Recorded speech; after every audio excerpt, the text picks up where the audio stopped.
కేంద్ర హోంశాఖ సహాయ మంత్రి బండి సంజయ్ కుమార్ 2 రోజుల పర్యటనలో భాగంగా కర్ణాటకలోని మైసూరు జిల్లాలోని టిబెటియన్ శరణార్థుల పునరావాస కేంద్రమైన బైలకుప్పెను సందర్శించారు. 1950లో టిబెట్ను చైనా ఆక్రమించిన సమయంలో వేలాది మంది టిబెటియన్ శరణార్థులు ఇండియాకు తరలివచ్చారు. వీరందరికీ కేంద్ర ప్రభుత్వం కర్ణాటకలోని మైసూరు జిల్లా బైలకుప్పె ప్రాంతంలో పునరావాసం కల్పించింది. వీరికి నివాసాలను ఏర్పాటు చేయడంతో పాటు వ్యవసాయం చేసేందుకు అనువుగా 15,000 ఎకరాలకు పైగా అటవీ స్థలాన్ని కేటాయించింది. దక్షిణ భారతదేశంలో టిబెటియన్ బౌద్ధ మత కేంద్రం ప్రస్తుతం బైలకుప్పెలో ఉంది. ఈ ప్రాంతంలో 15,000 పైకి టిబెటియన్ శరణార్థులు ఇక్కడ నివసిస్తున్నారు. టిబెటియన్ బౌద్ధ సాంప్రదాయాలకు అనుగుణంగా అనేక మఠాలు, మఠ పాఠశాలలు, దేవాలయాలను నిర్మించుకున్నారు.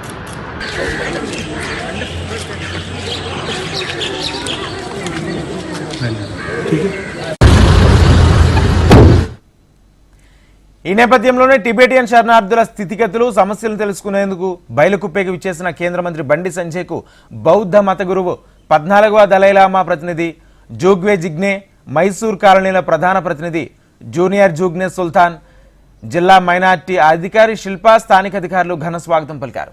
స్థానిక గోల్డెన్ టెంపుల్ను సందర్శించారు. గోల్డెన్ టెంపుల్ విశేషాలను బౌద్ధ మత గురువుల ద్వారా అడిగి తెలుసుకున్నారు. అందులో భాగంగా పద్మ సంభవ, బుద్ధ, అమితాస్యాల్ ఎత్తైన భవ్య విగ్రహాలను దర్శించుకున్నారు. గోల్డెన్ టెంపుల్తో పాటు పేను రించుపు సమాధి, సేరాలుచే philosophy university temple, organic research training centre, old age హోమ్లను సందర్శించారు.